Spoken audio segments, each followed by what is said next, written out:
پہ مطلب کہ تم محتاج نہیں ہے کہ تم ایمان لاؤ گے تو اللہ کا بول بالا ہوگا، نہیں، وہ تمہارے لانے نہیں لانے کا وہ محتاج نہیں ہے، یہ تو اس کی رحمت ہے، یہ اس کی کیا کہنا چاہیے، اللہ کا فضل ہے جس نے یہ خلقت بنائی، تخلیق کیا، اس کی رحمت ہے کہ اس نے مجھے آپ کو یہ انسانیت کو بنایا، اور پھر اللہ تعالیٰ نے بنا کر اس کو ہمیشگی کی زندگی کی خوشخبری دی ہے۔ سوچیں نا کتنی بڑی بات اللہ نے ہمارے لیے پلان کر کے رکھا ہے کہ ہمیں وجود دیا، ہمیں کھانا پینا، تمام انبیاء کتابیں سب کچھ مہیا کر کے کہا ہے ایک اللہ کو مان لو، اللہ چھپے ہوئے اور ہمیں خوشخبری دیتے ہیں یہ ٹیمپریری تمہاری 80 100 60 سال کی زندگی تو ختم ہو جانی ہے، مگر تم کو ایک ہمیشہ کی زندگی دوں گا اگر تم میری بات مان لو گے۔ تو یہ خوشخبری دی ہے اللہ نے انسانیت کو، جانوروں کو تو نہیں ہے، فرشتوں کے لیے بھی نہیں، انسانیت کو خوشخبری دی ہے، ہمیشگی کی زندگی کی خوشخبری دی ہے،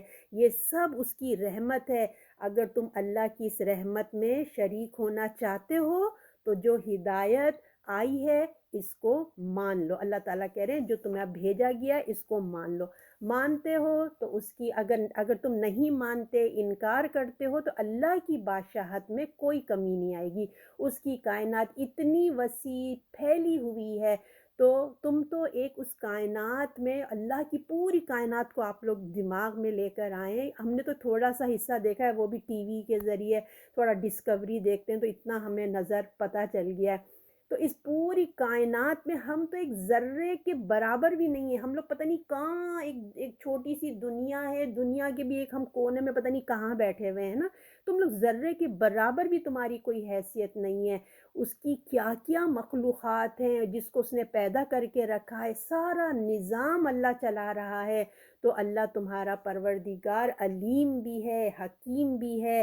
تمہارا پروردگار بے خبر نہیں ہے کہ اس کی یعنی کہ وہ جانتا ہے اس کی سلطنت میں رہتے ہوئے تم اس کی جو تم نافرمانی کر رہے ہو نا اس کو سب خبر ہے، اس کو سب پتہ ہے، ایسا نہیں ہے کہ تم اس ہدایت کو نہیں مانو گے تو تمہیں وہ ایسے ہی چھوڑ دے گا، وہ ایک اسکیم کے تحت یہ تمام، یہ اللہ نے ایک اسکیم کے تحت یہ تمام زندگی تمہیں دی ہے، اللہ نے اس دنیا کو بنایا ہے اور ایک دن اپنے انجام کو پہنچے گی، یہ جو دنیا بنائی ہے اللہ کا ایک پلان کے تحت بنی ہے، ایک وقت بنی ہے تو ایک اپنا وقت مکمل کر کے یہ اختتام کو پہنچے گی، جیسے زندہ بچہ پیدا ہوتا ہے ایک موت آتی ہے، اس طرح دنیا کی بھی ایک موت آئے گی اور وہ ختم ہو جائے گی، انجام کو پہنچے گی، تم اس کو بے مقصد مت سمجھنا کہ اللہ نے بے مقصد یہ بنا دیا ہے، مقصد تمہیں کس نے، اللہ نے انبیاء کے ذریعے کتابوں کے ذریعے تمہیں بتا دیا ہے، اس کو مان لو ورنہ اس کا انجام کے لیے پھر تم تیار ہو جاؤ، وہ اس کو خوب معلوم ہے، نہیں کہ اللہ بہت علیم ہے، اس کو خوب معلوم ہے کہ اس کے نافرمانوں کے ساتھ جو ہے نا کس طریقے سے نمٹنا ہے، وہ بہت اچھے طریقے سے جانتا ہے، اور وہ حکیم بھی ہے، وہ ہر ایک اعمال کو جانتا ہے، وہ ہر نفس کو اس کے اعمال کی جزا دے گا، اگر آج نہیں مل رہی ہے سزا، آج جیسے ہم دنیا میں دیکھ رہے ہیں گناہ گار بہت آرام بلکہ بہت ہی آرام سے رہ رہے ہیں، اگر سزا نہیں مل رہی ہے تو اس کا یہ مطلب نہیں ہے کہ وہ نہیں ہوگا، نہیں، اللہ اپنی حکمت کے ساتھ سب کو مہلت دے رہا ہے، حجت تمام ہو رہی ہے، اور پھر اس کے بعد اللہ تعالیٰ جو رزلٹ نکلے گا وہ آ جائے گا، تو اللہ تعالیٰ فرماتے اللہ ہی کے لیے جو کچھ آسمانوں میں زمین میں، اللہ جاننے والا اور حکمت والا ہے، اللہ تعالیٰ ہم سب کو اللہ کی فرما برداری جو ہے نا وہ نصیب فرمائے پروردگار، اگر انسان نہیں مانے گا تو اپنا ہی نقصان ہے۔ اب آیت نمبر 171 ہے، اے کتاب والو اپنے دین کی بات میں حد سے نہ نکلو، اللہ کی شان میں نہ کہو مگر پکی بات، بے شک مسیح مریم کا بیٹا ہے، وہ اللہ کا رسول اور اس کے کلام ہے جس کو مریم کی طرف ڈالا اور اس کے یہاں کی روح ہے، سو اللہ اور اس کے رسولوں کو مانو، یہ نہ کہو کہ خدا تین ہے، اس بات کو چھوڑو، تمہارے لیے بہتر ہے، بے شک اللہ ایک معبود ہے، وہ اس سے پاک ہے کہ اس کی اولاد ہو، اس کے لیے یہ جو کچھ آسمانوں میں ہے جو کچھ زمین میں ہے، اللہ کارساز کافی ہے۔ اب ہم اس کو توڑ توڑ کے سمجھتے ہیں کیونکہ کافی لمبی آیت ہے۔ تو پہلی بات کیا ہو رہی ہے، یا اہل کتاب، اہل کتاب تو آپ سمجھتے ہیں نا بنی اسرائیل ہے، عیسائی اور جوئش سے مخاطب ہیں، ہم لوگ بھی اہل کتاب ہیں، اور پھر اب اللہ تعالیٰ کہتے ہیں اہل کتاب اپنے دین کی بات میں حد سے نہ نکلو، یعنی کہ غلو، یعنی کہ غلو کیا ہوتا ہے؟ حد سے نہ نکلو۔ اس کتاب یعنی کہ اہل کتاب میں جو ہے نا دین میں غلو نہ کرو، یعنی کہ جس کا جتنا مرتبہ ہوتا ہے نا، جو جتنا کہا گیا، جتنا مرتبہ ہے اللہ نے جتنا دیا نا، بس اس میں رہو۔ تو یہ اہل کتاب جو یہودی تھے اور نصارہ تھے، ان کا کیا مسئلہ تھا؟ یہودیوں کا جرم یہ تھا کہ وہ حضرت عیسیٰ کی مخالفت میں وہ اتنی حد سے بڑھ گئے تھے۔ آپ نے پڑھا نا کہ وہ سولی پہ ہی انہوں نے چڑھا دیا تھا، اتنی ان کو تھا۔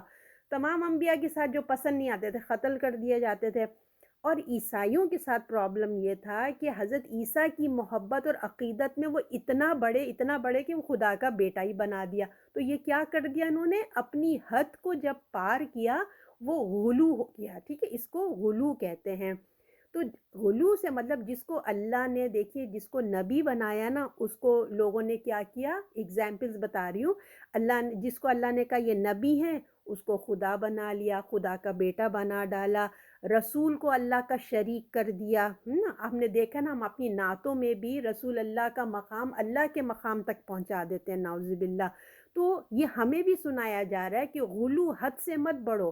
اور صحابہ جو معصوم تھے نا، ان کو معصوم بنا کر نبی کا درجہ دے دیا، جو ایک ہوتے نا ان کو وہاں کا درجہ دے دیا، غلو کر دیا ان کو۔ اور جس کا اللہ تعالیٰ نے کہا، جیسے ہوتے نا بزرگان دین ہوتے ہیں، اچھے ہوتے ہیں، عالم ہوتے ہیں، فائز ہوتے ہیں، اللہ نے کہا ان کا ادب کرو، ان کا لحاظ کرو، عزت کرو، ان کا اتنا ادب حد سے بڑھا دیا کہ انہی کی عبادت شروع ہو گئی، ان کے مزار بن گئے، اللہ کی بجائے انہی سے دعائیں مانگنا شروع کر دی۔ تو آپ دیکھ رہے ہیں نا کہ کس طرح اپنی اپنی جگہ جب چھوڑتے ہیں تو وہ حد سے بڑھتے ہیں۔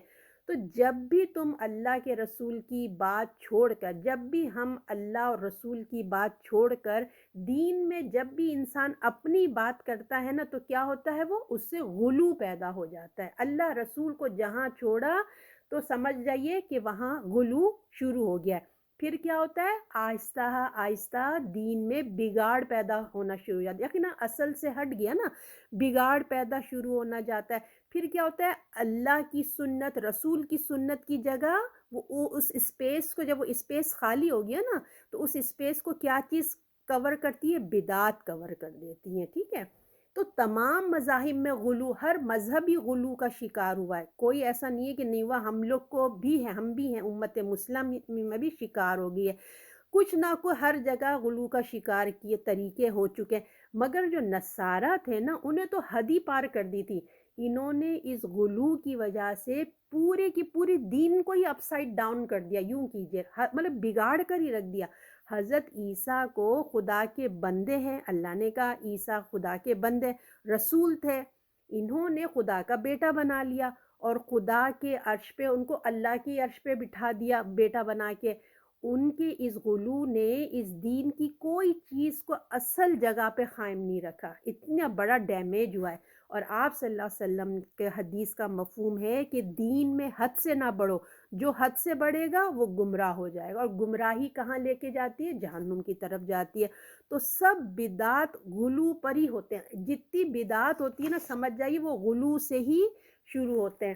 تو اللہ تعالیٰ کیا فرماتے ہیں؟ ایک کتاب والو اپنے دین کی بات میں حد سے نہ نکلو، اللہ کی شان میں نہ کہو مگر پکی بات۔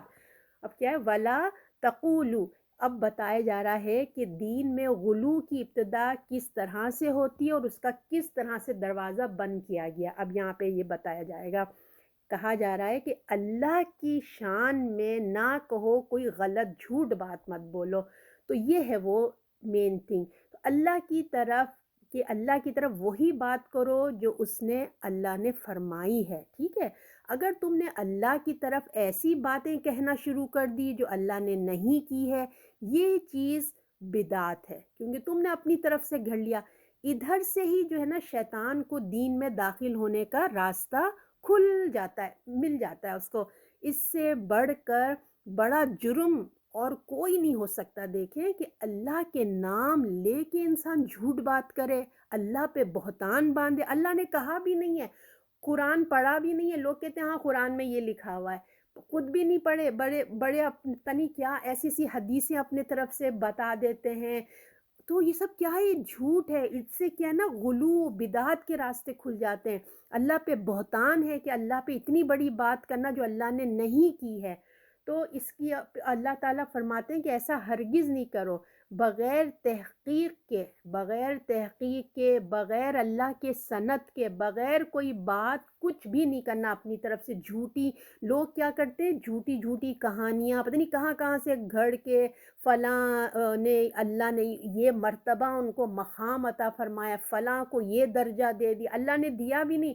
لوگوں نے اپنے اپنے بزرگان دین کے پتہ نہیں کیا کیا ایسی ایسی باتیں بنا لی ہیں جو اللہ نے کہیں بھی نہیں ہے، ٹھیک ہے؟ اللہ کی طرف ایسی باتیں کرنا بغیر دلیل کے اور اللہ پر یہ بہتان باندھنا ہے۔ تو اللہ تعالیٰ ہم سب کو بہت کیئرفل رہنا چاہیے۔ ہم نے پڑھا تھا نا، بغیر تحقیق کے بات آگے نہ پڑھو، چاہے وہ رسول اللہ کی ہو چاہے وہ اللہ کی ہو، تو ہمیں تحقیق کر کے بات پہنچانی چاہیے۔ اب آگے بات ہو رہی ہے انما المسیح عیسیٰ ابن مریم۔ اب اللہ نے حضرت کہا جا رہا ہے کہ بے شک مسیح مریم کے بیٹے ہیں، اللہ کا رسول ہے اور اس کا کلام ہے، جس کو مریم کی طرف ڈالا اور اس کے ہاں کی روح سے روح ڈالی ہے، سو اللہ اور اس کے رسولوں کو مانو۔ تو اللہ نے حضرت عیسیٰ علیہ السلام کے بارے میں وہ صحیح بات بتائی ہے جو یہ لوگوں نے غلو کر لیا تھا نا، عیسائیوں نے، تو اللہ نے کھول کے بتایا ہے کہ اللہ نے فرمایا حضرت عیسیٰ جو ہے نا اللہ کے بندے اور رسول ہیں، یہ یاد رکھو، وہ بھی اللہ کے بندے اور رسول ہیں، اور ان کی پیدائش جو ہے نا اللہ کے کلمہ کن سے ہوئی ہے۔ کن، اللہ نے کہا کن تو یہ ہو گیا۔ تو جب اللہ نے یہی کہا کن تو کائنات جو ہے نا وجود میں آ گئی، ٹھیک ہے نا؟ اللہ نے کائنات کی طرف کن کہا تو یہ کائنات وجود میں آ گئی۔ تو یہ اللہ کا ارادہ اور قول ہے، یہ اللہ کا پلاننگ اور اللہ کا قول ہے۔ جب اللہ کسی کام کا فیصلہ کرتے ہیں تو جب وہ کہتے ہیں تو یہ ہو جاتا ہے۔ اور جب اللہ تعالیٰ نے بی بی مریم کے رحم پر فرمایا، فرمان جاری کر دیا کہ کن، اللہ نے یہی کہا تھا نا کہ ہو جانے کے بغیر مرد کے نطفے کے حمل ٹھہر گیا ہے نا ان کے رحم میں، اللہ کے کن کہنے پہ ان کے رحم میں جا کے حمل ٹھہر گیا۔ تو یہ کیا ہوا؟ تو حضرت عیسیٰ کا وجود ہوا۔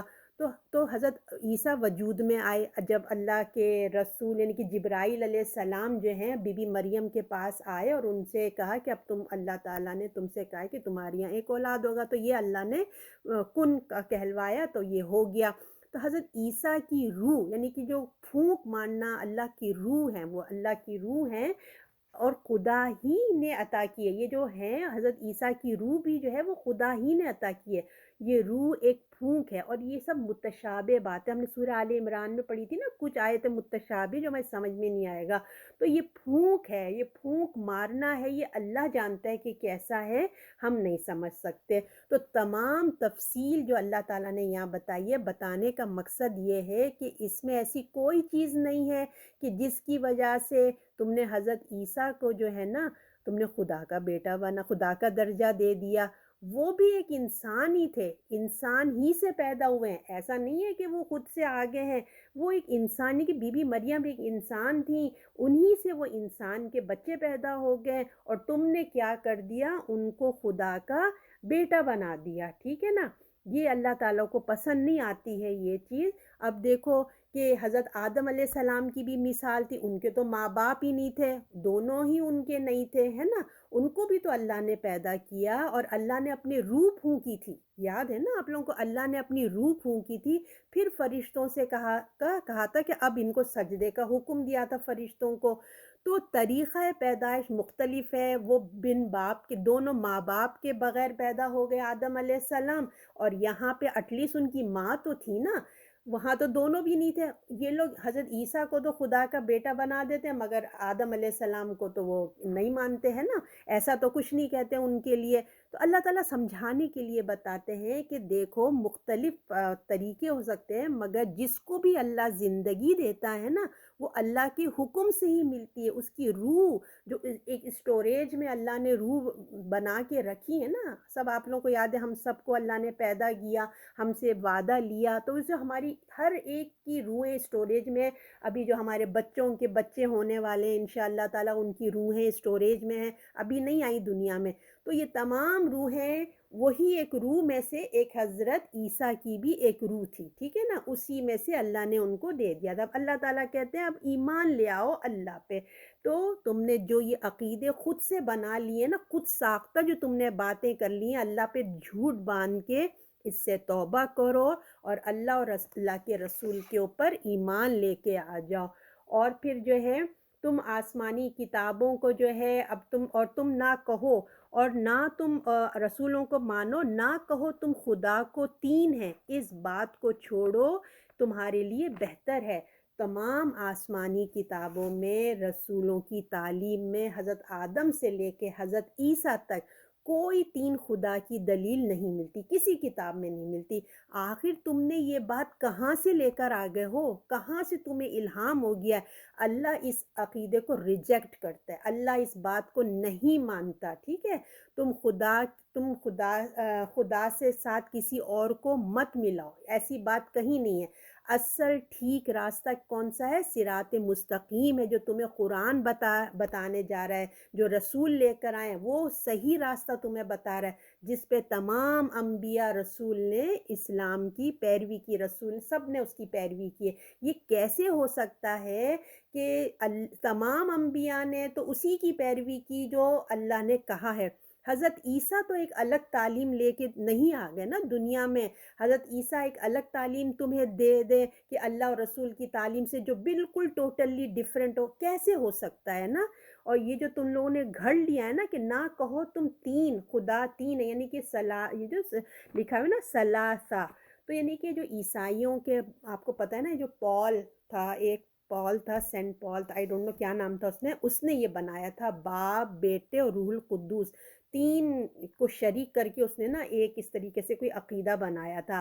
تو اب اللہ تعالیٰ اس آیت میں کہہ رہے ہیں کہ اس بات کو چھوڑو، تمہارے لیے بہتر ہے، بے شک اللہ ایک معبود ہے۔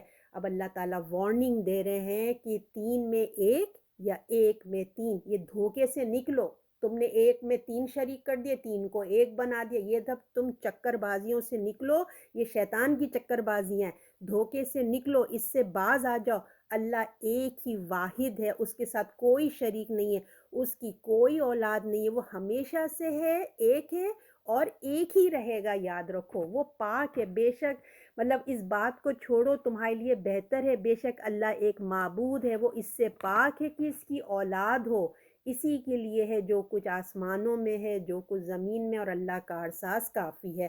تو یہ اس کی کوئی اولاد نہیں ہے، وہ ہمیشہ سے ایک ہی ہے اور ایک ہی رہے گا، وہ بے نیاز ہے، آسمان اور زمین میں جو کچھ ہے اسی کا ہے۔ دیکھیں اولاد کی ضرورت کس کو ہوتی ہے؟ جو اپنی نسل چلانا چاہتا ہو۔ اللہ کا تو ہے ہی آسمان اور زمین، اللہ کو کیا ضرورت ہے کسی چیز کی؟ اس کا تو سبھی کچھ اسی کا ہی ہے، کوئی چیز ایسا نہیں کہ کسی چیز سے اس کو پاس نہیں ہے، ہر چیز اسی کی ہے، اس کو کیا ضرورت پڑی کہ اپنا ایک بیٹا بنا لے گا؟ اور پھر جس کو دیکھیے، جس کو موت آنی ہوتی ہے نا، اس کو ضرورت ہوتی ہے بیٹوں کی، بچوں کی، کہ اس کی روشن کرے اس کا نام، اس کے لیے نسل چلے، اس کے لیے صدقہ جاریہ بنے۔ اللہ تو ہمیشہ سے اور ہمیشہ رہے گا، اس کو موت نہیں آنی، اس کو کیا ضرورت ہے کہ وہ ایک بیٹا بنا کے بیٹھ جائے؟ اس کو وہ ایک ہے، وہ بے نیاز ہے، آسمان اور زمین میں جو کچھ ہے اس کا ہے، تو پھر اس کو کسی بیٹے بیٹیوں کی کوئی ضرورت نہیں ہے، کوئی۔ اور تم یہ سمجھتے ہو تو خدا نہ خواستہ اس میں کوئی، اللہ نعوذ باللہ، اللہ میں کوئی نقص ہے جس کی وجہ سے تم شرک کرتے ہو؟ وہ اپنی ذات اور صفات میں کامل ہے، اور اپنے خلق کے لیے بھی وہ کافی ہے، مطلب وہ کافی ہے، پھر تم کہاں سے شرک کی گنجائش نکال کے تم کہاں سے لے کے آ جاتے ہو؟ تم کدھر بھٹکتے پھر رہے ہو؟ وہ کافی ہے اللہ۔ اور اللہ کارساز ہے، اللہ کافی ہے، سب کاموں کے لیے تمہارے بھروسے کے لیے اللہ کافی ہے۔ اللہ تعالیٰ ہم سب کے عقائد کو جو ہے مضبوط کرے اور صحیح ایمان پہ رکھے ہم سب کو۔ آیت نمبر 172 ہے، ہرگز نہ آر سمجھیں گے مسیح کو، مسیح کے ہوئے بندہ اللہ کا، اور نہ فرشتے بلند مرتبے والے، اور جو ناک بھوں چڑھائیں گے اس کی عبادت سے اور تکبر کریں گے، پس ان قریب ہے جمع کرے گا ان کو اپنی طرف سب کو۔ اب یہ لوگوں کی ایک اور بات اللہ تعالیٰ ہمیں بتا رہے ہیں، ان کا ایک اور جو عقیدہ ہو گیا تھا اس سے ہم کو آگاہ کریں کہ اس آیت میں ہمیں بتایا گیا ہے کہ اللہ کی بندگی وہ لوگ نہیں کرتے ہیں جن کے اندر تکبر کی بیماری ہوتی ہے، یاد کیجیے، اور جن کو ہوتا ہے نا پرابلم، جس سے کہتے ہیں اللہ نے اسی آیت میں بتایا کہ ناک بھوں چڑھاتے ہیں نا، ہوتا ہے نا، ذرا نخرے کرنا اور اپنے آپ کو شرمندگی محسوس کرنا، اوہو یہ کیسے ہوگا، تو ایسے ہی لوگ جو ہیں نا وہ اللہ کی عبادت کرنے میں ہیزیٹیٹ کرتے ہیں۔ تو عیسائی کے یہاں بھی نا یہی ہوا ہے، شیطان نے کیا کیا، حضرت عیسیٰ کو، مطلب عیسائیوں کو جو ہے حضرت عیسیٰ کو صرف اللہ کا بندہ اور اللہ کا رسول ماننے پر ہی، وہیں پر ہی اکتفا نہیں کیا انہوں نے، ادھر ہی روکا نہیں، اس نے ان کو جو ہے ایک فتنے میں مبتلا کیا۔ یہ آئیڈیاز تو وہیں سے ہی آتے ہیں نا، اور بندے اس کے پیچھے پیچھے چلتے ہیں۔ تو اللہ کے بندے اور رسول تو بہت سے ہیں، وہ کہتے ہیں ارے تم دیکھو اللہ کے رسول تو بہت آئے، بندے بھی سارے ہیں، اللہ کے رسول بھی بہت ہیں، بندے بھی بہت ہیں، اگر مسیح بھی اللہ کے بندے اور رسول ہی ہیں تو پھر ان کا اور عام ان کے ماننے والوں کا دوسروں سے کوئی بڑائی تو نہیں ہوئی نا، سب ایک جیسے ہی ہو گئے۔ تو اس نے یہ لوگوں کی اس بڑائی کے تکبر کے چکر میں، اس بڑائی کو اور اس اپنے آپ کو اور نمایاں ظاہر کرنے کے انہوں نے کیا کیا، خیال نے انہوں نے حضرت عیسیٰ کو خدا کا بیٹا ہی بنا ڈالا، سب سے افضل نظر آنے کے لیے، کیونکہ ایک اپنا تھا نا پرائورٹی، اپنے آپ کو کریں، اور اپنے اللہ نے کہا نا جو لوگ تکبر اور اس قسم کی ناک بھو چڑھاتے ہیں انہی کے اندر یہ پرابلمس آتی ہیں۔ تو انہوں نے کیا کیا، دین میں غلو کر دیا، اپنے تکبر کی وجہ سے دین کو کہیں سے کہیں ہٹا دیا۔ تو قرآن نے عیسائیوں کی اس مینٹیلٹی کو سامنے رکھ کر فرمایا ہے کہ یہ دو ورڈ جو میں نے آپ کو بتایا تھا نا کہ ناک بھوں چڑھاتے ہیں اور تکبر کرتے ہیں، اس پہ کو فوکس کر کے اللہ نے کہا کہ تم سمجھتے ہو کہ جو حضرت عیسیٰ علیہ السلام ہے خدا کا بندہ ہونے میں وہ کوئی اپنی انسلٹ سمجھتے تھے، تمہارے ذہن میں یہ ہے کہ ان کو جو تم نے خدا کا بیٹا بنا دیا ہے، نعوذ باللہ، حضرت عیسیٰ کو جو ہے وہ اپنے آپ کو اللہ کا بندہ کہتے ہوئے ان کو کیا شرمندگی محسوس ہوتی تھی؟ ایسا تم سمجھتے ہو کہ حضرت عیسیٰ اپنے آپ کو بے عزتی سمجھتے تھے کہ اللہ کا حالانکہ اللہ کا بندہ کہنے سے تو کوئی شان میں کمی نہیں آتی، حالانکہ دیکھیے جس کو اللہ کہتے ہیں نا یہ میرا بندہ ہے، اس کی تو شان ہی نرالی ہو جاتی ہے، پروردگار جس کو یہ اعزاز دے دے، اس کو اپروو کر دے کہ بندگی کے لائق اس کی بندگی کو پسند کر لے، تو خدا کی بندگی کو تو حضرت عیسیٰ نے کبھی اپنی بے عزتی نہ سمجھی تھی، نہ سمجھیں گے، اور نہ انہوں نے ایسی بات کہی ہے، یہ بالکل غلط ہے۔ اور اسی طرح انہوں نے فرشتے روح القدوس کے لیے بھی یہی کہتے اللہ کے، اور نہ فرشتے بلند والے، جتنے بھی بلند فرشتے ہیں یہ تمہاری سوچ ہے، اور جو روح القدوس اور بڑے فرشتے ہیں اللہ کی عبادت کو اپنی کبھی انسلٹ نہیں سمجھتے، وہ اپنے درجے مرتبے میں جس بات کو وہ اپنے لیے باعث فخر سمجھتے تھے نا، تم کیوں ان کو سمجھ رہے ہو کہ وہ ایسا سمجھتے تھے، خوب وہ مطلب تم کیوں ان کو ایسا سمجھتے ہو کہ ان کے اندر ایسا تھا، تم تو ناک بھویں چڑھا رہے ہو اپنے، اور تمہیں یہ بولنے میں بڑی شرم آتی ہے، اس کے آگے جھکنے سے تم انکار کر رہے ہو۔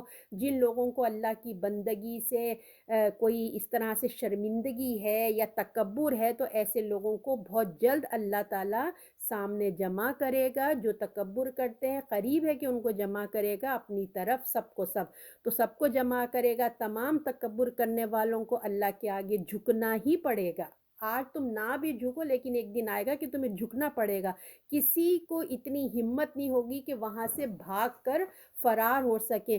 جس کو بھی تکبر ہے وہ انتظار کریں اس دن کا کہ اللہ کے سامنے اللہ تعالیٰ سب کو جمع کرے گا۔ اللہ تعالیٰ ہم سب کو تکبر سے اپنی حفاظت میں رکھے۔